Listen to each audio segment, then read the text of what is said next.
The rescue mission was supposed to fail. 6 Navy SEALs pinned down in the Hindu Kush Mountains, radio calls going unanswered, command confirms, no air support available. But then she arrived, an unmarked Apache helicopter appearing from nowhere, executing maneuvers that defied physics and tactics that defied doctrine. In 287 seconds, she turned certain death into a controlled extraction. Hours later, they were told it never happened. The pilot never existed. But Lieutenant Commander Merrick recognized that voice on the radio, the voice of his sister, reported killed in action 3 years earlier. From which city in the world are you watching this video today? If this story resonates with you, consider subscribing. We honor the untold stories of those who serve without recognition. Lieutenant Commander Thaddeus Tad Merrick sat quietly at the back of the debriefing room, his weathered face impassive, as Colonel Warrington systematically dismantled his team's account of what happened in the Hindu Kush.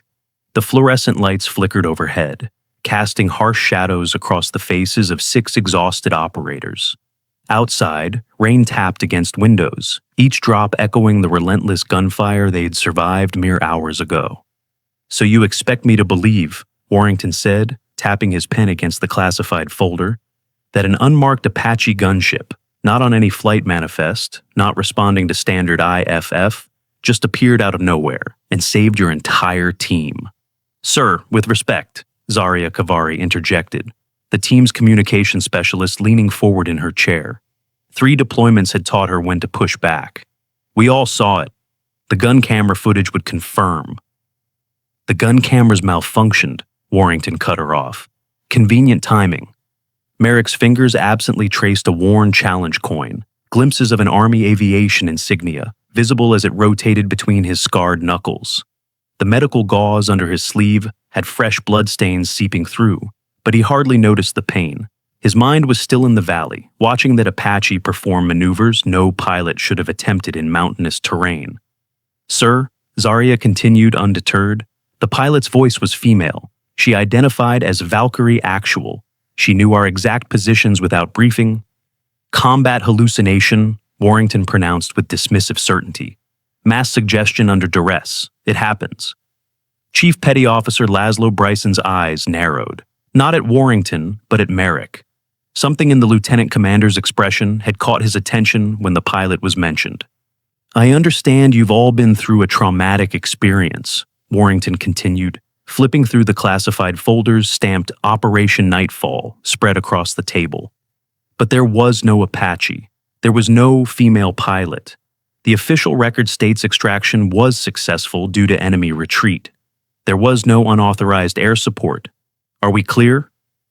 The team muttered acknowledgments, too exhausted to fight the bureaucracy. As they gathered their gear to leave, the base PA system crackled to life. "Attention all personnel. Major General Samuels arriving in 20 minutes for inspection." Merrick noticed Bryson watching him too closely as they filed out of the room. The chief knew something, or suspected. 20 years in special operations had given Bryson an uncanny ability to read people. And right now, his eyes were boring into Merrick with uncomfortable intensity. "Something on your mind, Chief?" Merrick asked as they stepped into the hallway. "Not here," Bryson replied quietly, then louder. "Get some rack time, Commander. You look like hell." 3 hours later, through driving rain, Merrick limped across the tarmac, his boots splashing through puddles reflecting the perimeter lights. The wound in his side throbbed with each step as he headed toward the maintenance hangars. A familiar sensation prickled the back of his neck. He was being followed. "Lieutenant Commander," Chief Bryson emerged from the shadows. "Mind slowing down? Some of us took shrapnel in less cooperative places." Merrick stopped but didn't turn. "Something on your mind, Chief? You know something about that bird, don't you?" Bryson caught up, positioning himself in Merrick's line of sight. "The way you reacted when the pilot's voice came over comms?" "Just grateful to be alive," Merrick deflected. "Bullshit," Bryson said, but without heat. "I saw your face. It wasn't just recognition. It was shock." Merrick remained silent, rain streaming down his face. Bryson reached into his pocket and produced a damaged piece of equipment, a helmet camera fragment, its edges melted and casing cracked. "Found this after the medevac took ransom? His helmet cam captured something before it got hit." He pressed a button, and the small cracked screen flickered to life. The footage was mostly static and chaos, but for milliseconds, there was a clear silhouette of the Apache pilot. The image froze on a frame, the pilot turning toward the camera, face obscured by visor, but unmistakably female. "I've seen enough combat to know when someone's fighting with personal demons," Bryson said quietly. "That wasn't standard air support. That was vengeance. The way she flew, the precision of those strikes, someone was settling a score." Their conversation broke as floodlights suddenly illuminated the tarmac around them. Captain Octavia Reeves approached with base security, her expression grim beneath her rain-soaked cap. "Chief Bryson, Lieutenant Commander Merrick," she said, nodding at the helmet cam. "That's evidence from a classified operation. I need to confiscate it immediately." "By whose authority?" Merrick challenged. "General Samuels himself," she replied without hesitation. As if on cue, a black SUV pulled onto the tarmac nearby. The rear door opened, revealing General Samuels in conversation with civilians in lab coats. Behind them, partially visible, sat a woman in a wheelchair, her face turned away. "Gentlemen, I need that recording device now," Reeves insisted, hand extended. Bryson looked to Merrick, who gave an almost imperceptible nod. The chief reluctantly handed over the damaged helmet cam. "You're both restricted to quarters until further notice," Reeves continued. "General Samuels will want to speak with you personally in the morning." As security escorted them back to their quarters, Merrick's phone vibrated in his pocket. Unknown number, Hangar 7, 0300 hours, come alone. He deleted the message immediately, but not before committing it to memory. As they walked, fragmented memories flashed through his mind.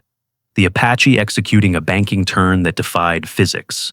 Coming in so low the rotors seemed to brush the mountainside. A female voice, calm amid chaos. "Valkyrie actual? I've got you, brothers." The distinctive 3-tap pattern on the radio before each strafing run. His own voice whispering in disbelief. "Cal?" Merrick's quarters were Spartan. A bunk, a desk, and a footlocker containing everything he owned in this part of the world. He checked his watch. 21:30 hours. Nearly 6 hours until the meeting. He lay down fully clothed, setting his mental alarm for 0245. Years of operations had given him the ability to fall asleep anywhere, anytime, and wake precisely when needed. In his dreams, he was back in the valley, tracers crisscrossing the sky, the thunder of RPGs, his team pinned down behind inadequate cover as enemy fighters closed in from 3 sides. Zarya frantically calling for air support on every channel.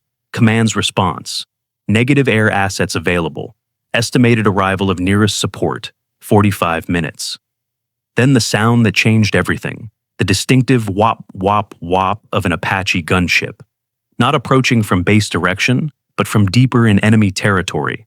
The radio crackling to life with 3 deliberate taps, followed by a voice he'd never thought he'd hear again. "Bravo 6, this is Valkyrie actual. I have visual on hostiles. Engaging." What followed was unlike anything he'd witnessed in 15 years of combat. The Apache moved like no aircraft should, executing turns and dives that pushed the edge of aerodynamics. Its 30mm cannon fire wasn't just accurate, it was surgical, separating enemies from friendlies with mere inches to spare. The helicopter anticipated enemy movements before they happened, as if the pilot could see seconds into the future. In under 5 minutes, the battlefield was transformed. The enemy force, at least 60 fighters, lay in ruins. The Apache hovered briefly over their position, close enough that Merrick could see the pilot through the canopy. Though the helmet and visor obscured her features, something in her posture, the tilt of her head, sent ice through his veins. The pilot had raised her hand, a gesture so familiar it hurt, before banking away and disappearing into the mountains. Merrick jolted awake at exactly 0245. He moved silently through his routine, checking his sidearm, securing a combat knife in his boot, slipping on a dark rain jacket. The base would be minimally staffed at this hour, but he still needed to avoid patrols. He slipped out through his window rather than the door, suspecting it might be monitored, and made his way across the compound using the shadows and his intimate knowledge of the guard rotations. The rain had slowed to a drizzle, but low clouds still obscured the moon, providing additional cover. Hangar 7 was at the far end of the airfield, used primarily for maintenance overflow and storage. As he approached, Merrick noticed the security cameras had been disabled, their indicator lights dark. The massive door was cracked just enough to slip through. Inside, emergency lights cast red shadows across the concrete floor. He spotted Chief Bryson immediately, unconscious, propped against a toolbox, blood trickling from his temple. Drawing his sidearm, Merrick moved deeper into the hangar, checking corners and shadows. "He'll be fine," came a voice from the darkness. "Needed him quiet, not dead." The figure stepped into the dim light, flight suit with no insignia. Auburn hair pulled back in a tight bun. Face thinner than he remembered, but unmistakable. Callista Cal Merrick, his sister. Reported KIA 3 years earlier in an operation whose details remain classified. "Not possible," he whispered, weapon still raised. "Tad," she said, his childhood nickname sounding strange in this place. "It's me, mostly." Her movements were precise but slightly mechanical. When she stepped forward, there was a subtle delay between thought and action, as if she was operating her body by remote control. "They told me you died," he said, voice barely audible. "I identified your body." "A body, yes," she replied, her expression flickering between emotions. "But not mine, not entirely." "What does that mean, Cal? What happened to you?" "They took my death and made it operational," she continued, her voice alternating between her familiar warmth and something harder, more tactical, a voice that didn't quite belong to her. "Project Lazarus. They harvested my neural patterns before my deployment, then activated them after I died." "Cal died," Merrick insisted, though his weapon had lowered slightly. "I saw her body." "I remember dying, Tad," she said, eyes locking with his. "I remember darkness, then waking up inside systems, networks. They uploaded what they called my combat consciousness into an interface." Bryson groaned, regaining consciousness. "He knows," Cal said, gesturing to the chief. "He worked security for Lazarus before his conscience got the better of him. That's why he recognized what happened yesterday. He's seen pilots like me operate before." "You're saying you're what? A ghost? A computer program?" "Both, neither. I'm what they saved of Cal, her skills, her memories, her combat instincts, connected to systems that let me operate aircraft remotely. Sometimes, during operations, they connect me to proxy bodies like this one for ground missions." Before Merrick could respond, the hangar lights flooded on. General Samuels entered with armed security and 3 scientists in civilian clothing. The woman from the wheelchair followed, now walking stiffly, with the same mechanical quality as Cal's movements. "Lieutenant Commander Merrick," Samuels said, walking forward calmly, "I see you've met the program that saved your team. Though it isn't quite accurate. The woman you knew as your sister exists only as code now, combat instincts preserved in a neural interface." One scientist stepped forward with a tablet, showing diagrams of neural mapping and consciousness transfer protocols. "Your sister was one of our first volunteers," Samuels continued, though volunteer isn't quite accurate either. Callista struggled visibly against something unseen, her movements becoming jerky, fighting against something internal. Her eyes flashed with momentary panic before regaining control.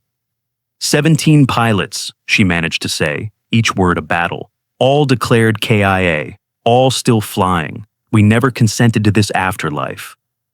"But you've saved hundreds," Samuels countered, spreading his hands in a placating gesture.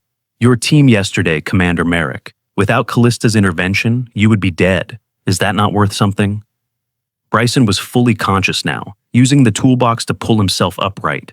"You're keeping them prisoner," he interrupted, blood still trickling from his temple.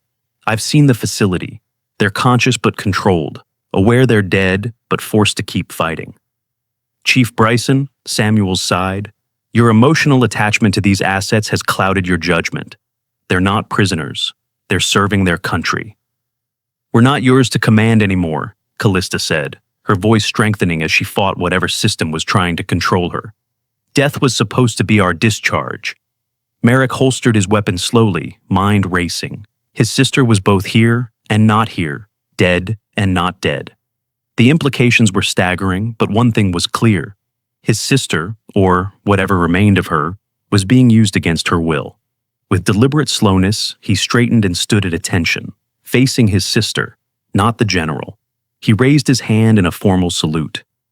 "Captain Callista Merrick," he said, voice steady. "We thought we lost you. We were wrong." One by one, the security team members, all combat veterans themselves, looked at each other. A moment of recognition passed between them. Then, one lowered his weapon and joined the salute. Then another. Within seconds, every soldier in the room stood at attention, saluting. General Samuels, seeing his authority crumbling, attempted to reassert control. "This program has saved hundreds of American lives." "But we lost ours twice," Callista replied, fighting through her programming.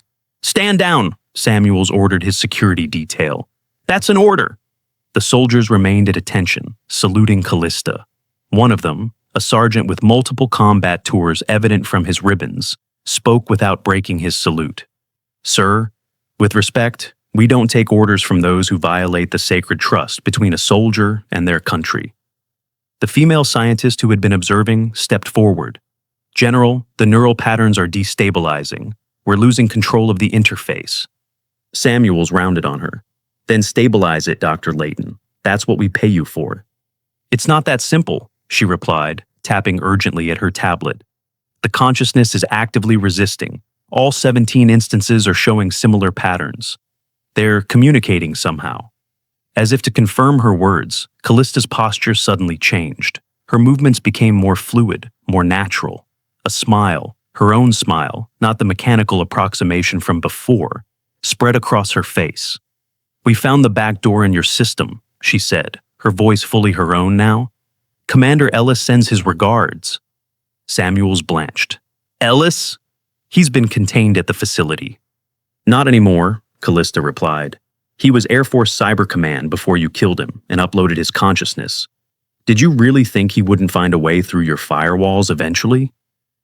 The lights in the hangar flickered. Outside, the base alarm system suddenly blared to life. "What have you done?" Samuels demanded. "We're freeing ourselves," Callista answered, "and we're exposing you." Dr. Layton's tablet chimed with incoming alerts. Her eyes widened as she read. "General, classified data about Project Lazarus is being uploaded to multiple secure servers. Military intelligence, FBI, congressional oversight. We can't stop it." Samuels lunged for the scientist's tablet, but Merrick intercepted him, grasping his arm firmly. "I wouldn't," Merrick said quietly. "You've done enough damage." "You have no idea what you're interfering with," Samuels hissed. "This program is essential to national security." "Exploiting the dead is essential?" Bryson challenged, moving to stand beside Merrick. "Turning fallen soldiers into glorified drones without consent?" "They were already dead," Samuels insisted. "We gave them purpose." "We had our purpose," Callista countered. "We fulfilled it. Death was supposed to be our reward, not another deployment." The base security alarm continued to wail. Through the hangar windows, they could see vehicles with flashing lights converging on the building. "That would be the base commander and the JAG officers," Bryson explained with grim satisfaction. "I took the liberty of notifying them before coming here. Sent them everything I had on Lazarus." "You'll be court-martialed for this," Samuels threatened. "Maybe," Bryson acknowledged, "but I'll face it knowing I did right by my brothers and sisters in arms." The hangar doors opened, revealing armed MPs led by Colonel Warrington, whose expression shifted from anger to confusion as he took in the scene, particularly Callista. "General Samuels," Warrington said formally, "I'm here to inform you that I've received orders directly from the chairman of the Joint Chiefs to detain you pending investigation into allegations regarding Project Lazarus." "Warrington, this is absurd," Samuels protested. "I have presidential authorization." "Then I'm sure you'll be cleared shortly," Warrington replied evenly. "In the meantime, you and your scientific team will surrender all devices and accompany these officers." As the MPs moved to secure Samuels and the scientists, Warrington approached Merrick. His eyes moved between the lieutenant commander and Callista, questions evident in his expression. "I believe you owe me an explanation, Commander," he said quietly. "Sir, this is Captain Callista Merrick," Merrick replied. "My sister, She was KIA 3 years ago in Operation Kingfisher, or so we were told. Warrington's eyes widened slightly. The pilot from yesterday? Yes, sir. And how is she here now? Before Merrick could answer, Callista interjected. Colonel, with respect, that explanation will take time and clearances neither of us currently has. But there are 16 other pilots like me who need immediate assistance. They're being held at a facility called Black Bridge in Nevada. Warrington studied her for a long moment. MPs, ensure General Samuels and his team are secured separately. No communication between them. He turned back to Callista. Captain, I'm going to need everything you know about this facility. 6 months passed in a whirlwind of classified briefings, congressional hearings, and medical evaluations. Project Lazarus was exposed, though much of the technical details remained classified. The 17 consciousness-preserved pilots became a legal and ethical conundrum that the military justice system was ill-equipped to handle. Merrick found himself testifying before a closed Senate Intelligence Committee hearing, presenting evidence of Project Lazarus and its ethical violations. The room was sealed, classified. Only committee members, essential staff, and selected military personnel were present. Armed guards stood at every exit. Please state your name and rank for the record, said Senator Imara Vestergaard, her stern expression magnified on monitors throughout the secured hearing room. Lieutenant Commander Thaddeus Merrick, United States Navy SEAL, Team 6. Commander Merrick, please summarize for the committee what you discovered about Project Lazarus. Merrick cleared his throat. Project Lazarus began as a theoretical exercise in 2017, preserving the neural patterns of elite operators to train AI systems. By 2020, it had evolved into active consciousness preservation. The Department of Defense, through a classified directive, began harvesting the neural patterns of special operators before high-risk deployments. He slid a document across the table. Buried in pre-deployment medical screenings was a brain mapping procedure. We were told it was to establish baselines for traumatic brain injury assessment. And when these operators were killed in action, Senator Vestergaard asked, their consciousness, or a digital approximation, was activated within an interface system. They were told they'd been rescued and rehabilitated in secret facilities. In reality, they were operating drone aircraft, remote vehicles, and eventually, through advanced interfaces, actual aircraft like the Apache that rescued my team. The committee sat in stunned silence as Merrick continued. They gradually realized they weren't physically present, that they existed as code. Some tried to resist. Those who did were subjected to what the program called consciousness realignment, essentially a partial memory wipe. The chairwoman's expression darkened. The unauthorized continuation of consciousness without consent represents perhaps the most profound violation of human rights in military history. Video screens displayed footage from the Lazarus facility raid. 17 pilots connected to advanced interfaces, being carefully disconnected by medical personnel. And the status of these 17 individuals now? Asked another committee member. There's still consciousness without conventional bodies, Merrick explained, but they've been freed from direct military control and provided with civilian interface systems that give them autonomy. The technology can't be reversed. They can't be returned to death, but they can live with dignity. And your sister? Senator Vestergaard asked more gently. Captain Callista Merrick has been transferred to a specialized research facility at Johns Hopkins. They're developing more advanced interface systems to allow greater freedom and autonomy. She's adjusting. The hearing continued for hours, with experts testifying about the technical, ethical, and legal implications of consciousness preservation. By the end, the committee had reached a preliminary conclusion. Project Lazarus would be permanently discontinued, and extensive resources would be allocated to supporting the 17 affected pilots. As Merrick left the hearing room, he found Bryson waiting in the hallway. The chief had received an honorable discharge rather than the court-martial Samuels had threatened. His actions in exposing Lazarus deemed in keeping with his oath to the Constitution. How'd it go in there? Bryson asked. As well as could be expected, Merrick replied. They're still struggling with what to call Cal and the others legally. Not alive in the conventional sense, but certainly not property. Persons, Bryson said firmly. They're persons. The committee seems to be leaning that way, Merrick agreed. They're drafting legislation to establish a new legal category. They walked together through the secured corridors of the Capitol building. Heard anything from the others? Merrick asked. Commander Ellis has taken well to his new interface. He's consulting on cybersecurity for DARPA now. Captain Reynolds is working with the VA on PTSD programs. Says she understands trauma better than most. And Samuels? Bryson's expression hardened.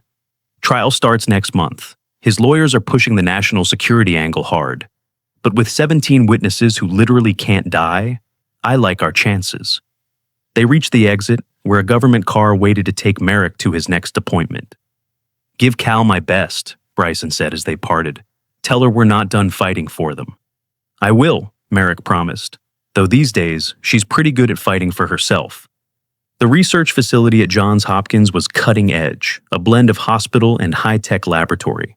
Merrick passed through multiple security checkpoints before reaching the specialized wing where Callista and 3 other Lazarus pilots were housed.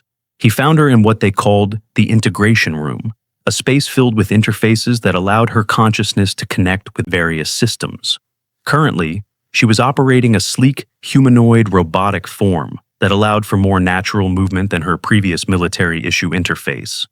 The committee went well, he told her without preamble. They're recommending full personhood status. Callista's robotic face couldn't smile, but the lights that served as eyes brightened. That's the first step. What about the others? The ones who aren't as functional? Same protections, Merrick assured her. No exceptions. Good, she said, the mechanical voice carrying more emotion than should have been possible.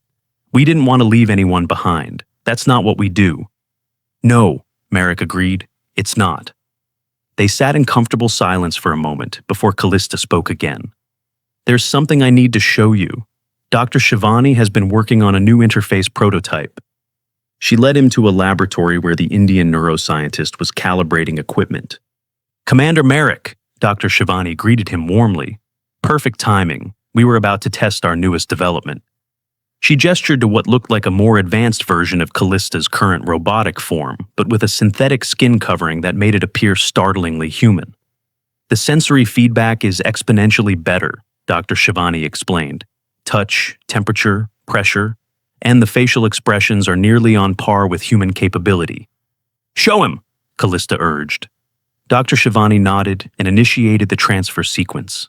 Callista's current robotic form went still as her consciousness transferred to the new interface. The humanoid figure on the table opened its eyes that matched Callista's exactly, and sat up slowly. When she smiled, it was Cal's smile. When she extended her hand to touch Merrick's, he could see the same subtle mannerisms his sister had always had. What do you think? She asked, her voice nearly indistinguishable from her human voice. Merrick found himself speechless, tears threatening. It's not perfect, Dr. Shivani cautioned. The interface still requires regular maintenance, and there are limitations. But it's a significant step forward. It feels more like me, Callista said, examining her new hands. I can't explain it exactly, but there's less disconnect between thought and action. Merrick finally found his voice. You look like you... I'm still me, Tad, she said softly, just in a different form. As they left the laboratory, Callista walking beside him with an increasingly natural gait, Merrick felt a weight lifting. His sister was still gone in one sense, but in another, more important way. She was still here, still fighting, still making a difference. So, she said, interrupting his thoughts, when do we go after the people above Samuels? The ones who authorized Lazarus in the first place? Merrick smiled grimly. Some things never changed. One battle at a time, Cal. One battle at a time. 1 year after the congressional hearings, Arlington National Cemetery stood solemn under a gray autumn sky. A small gathering assembled on the gentle slope of Section 60, where 17 empty caskets were arranged in the perfect alignment. Each bore a flag, medals, and photographs of the pilots in life, men and women who had already been buried once, whose families had already mourned. General Samuels, now in civilian clothes with an electronic monitoring anklet visible above his shoe, watched from a distance, flanked by U.S. Marshals, His trial for human rights violations had concluded with a guilty verdict 3 months earlier, though his sentence had been reduced in exchange for testimony against higher officials. His face remained impassive as he observed the ceremony, but his hands trembled slightly. Among the mourners stood Callista, using an advanced mobility unit developed by civilian researchers, a sleek exoskeleton covered with synthetic skin that allowed her digital consciousness to interact with the physical world more naturally than the military interfaces did. Beside her, Lieutenant Commander Merrick stood at attention in his dress blues, his face weathered but resolute. The chaplain stepped forward, voice carrying across the hallowed ground. "We gather today to honor 17 warriors who gave the ultimate sacrifice for their country, not once, but twice. First in body, then in the peace that should have followed." Merrick's gaze swept across the assembled group. Chief Bryson was there, now working with a veteran advocacy group focused on ethical treatment of wounded warriors. Colonel Warrington stood stiffly in full-dress uniform, his initial skepticism having evolved into fierce advocacy for the Lazarus pilots. The entire SEAL team from that fateful mission in the Hindu Kush had come, Zaria Kavari among them, her eyes never leaving Callista's face. These 17 service members, the chaplain continued, embodied the words of their oath, to support and defend the Constitution of the United States against all enemies, foreign and domestic. Today, we acknowledge that they were not afforded the same protection and dignity they secured for others. The ceremony proceeded with military precision. The chaplain finished the service, and 17 rifle volleys cracked the silence, followed by the mournful notes of taps floating across the cemetery. As the formal service concluded, Callista moved to each casket, placing an aviation challenge coin on each one. When she reached the last, her own, Merrick stepped forward to stand beside her. "They said we couldn't bury you twice," he said quietly, "but we can honor what they took from you." "Not just what they took," she replied, her voice more natural now through the civilian interface, "but what they never asked permission to keep." She placed her coin on the casket, then straightened and saluted, a gesture that carried weight despite being performed by hands that were not truly flesh and blood. As the attendees began to disperse, Callista addressed the other consciousness-preserved pilots, now in various civilian interfaces. Some had chosen humanoid forms like hers, while others preferred more utilitarian designs optimized for their new purposes. "We died serving our country," she said, her gaze taking in each of them. "Then they made us keep serving without choice. Now, we choose our own path forward." Commander Ellis, formerly Air Force Cyber Command, and now a leading cybersecurity consultant despite his non-corporeal state, stepped forward. "We're still figuring out what it means to exist like this, but at least now we do it on our terms." Captain Reynolds, whose Apache piloting skills had been legendary even before her death and subsequent resurrection, nodded in agreement. "Some days I still wake up thinking I'm in my old body, expecting to feel pain from the wounds that killed me. But then I remember, this is the second chance none of us asked for, but all of us now have." The ceremony concluded with a flyover of Apache helicopters in missing man formation, piloted by former comrades of the 17. As the aircraft passed overhead, Callista tilted her head upward, a gesture so familiar and human that for a moment, Merrick could almost forget the extraordinary circumstances of her continued existence. The gathered crowd watched as a memorial plaque was unveiled nearby. "To those who gave everything, then were asked for more. Your sacrifice will never again go unacknowledged." As people began to leave, Senator Vestergaard approached Merrick and Callista. Over the past year, she had become one of their strongest allies in Congress, pushing through legislation that established legal personhood for consciousness-preserved individuals. "Captain Merrick," she greeted Callista formally, extending her hand. The fact that she used Callista's rank and offered a handshake, treating her as a person rather than a curiosity, spoke volumes. "Senator," Callista replied, carefully taking the offered hand. The advanced sensory feedback in her new interface allowed her to feel pressure and warmth, to modulate her grip appropriately. "Thank you for coming." "I wouldn't have missed it," Vestergaard said. "The legislation passed its final hurdle yesterday. As of next week, All 17 of you will have full legal standing as persons under United States law. With all the rights and protections? Merrick asked. And responsibilities, the senator confirmed. It wasn't easy. There were those who argued that, since you're not technically alive in the biological sense, you shouldn't have the same standing as living humans. But in the end, the question became philosophical. What makes a person a person? Consciousness, memory, the ability to make moral choices. By any meaningful definition, you qualify. Callista nodded. What about the technology? The Lazarus protocols? Permanently banned for military use, Vestergaard assured her, though there are already medical ethicists discussing potential applications for patients with terminal conditions who provide explicit consent. They'll need robust safeguards, Callista warned. This existence isn't for everyone. That's precisely why we need all of you involved in those discussions, the senator replied. No one understands the implications better. After the senator departed, Merrick and Callista remained at the cemetery as the crowd thinned.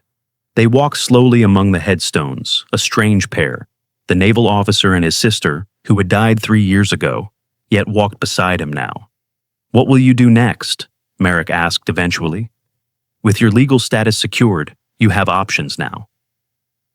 The Johns Hopkins team has offered me a permanent position, Callista replied, helping develop ethical frameworks for consciousness technology. And there's a veteran outreach program interested in having me speak to families who've lost someone. I think I can offer a unique perspective. Merrick nodded. You always were better at talking to people than me. That's because you scowl too much, she teased, the interface capturing the nuance of her humor perfectly. Then her expression grew serious. What about you? Still planning to retire? Considering it, he admitted. After everything with Lazarus, I'm not sure I can serve the same way, not knowing what I know now. They need people like you, Tad, people who will question orders that cross ethical lines. Maybe, he conceded. The new JSOC commander has asked me to help develop protocols for neural scanning consent. Make sure nothing like Lazarus happens again. They reached Callista's original headstone, the marker placed after her first funeral, before anyone knew her consciousness had been preserved. It would be removed now, following today's ceremony that acknowledged the truth of what had happened. It's strange, she said, looking down at her own name carved in stone. Part of me did die that day. The part that could feel the sun on my face without sensors interpreting the data. The part that could taste Mom's apple pie. The part that could hug you and actually feel your heartbeat. Merrick didn't know what to say. The grief was complicated now, not for someone entirely lost, but for what had been taken and could never be restored. But I'm still here, she continued, meeting his eyes. Different, but still me. Still your annoying big sister who's going to keep telling you what to do. He smiled despite himself. Some things never change. As they walked back toward the parking area, where a specialized transport waited for Callista, they passed General Samuels being escorted to his vehicle. The former general paused when he saw them, his marshals tensing slightly. Captain Merrick, Samuels acknowledged with a stiff nod. Commander? General, Callista replied evenly. I wanted to say, Samuels began, then stopped, seeming to struggle with the words. What we did to you and the others, I believed it was necessary. I believed we were honoring your sacrifice by allowing you to continue serving. I see now that I was wrong. Merrick's jaw tightened, but Callista placed a restraining hand on his arm. Recognition of error is the first step toward amends, she said, but only the first.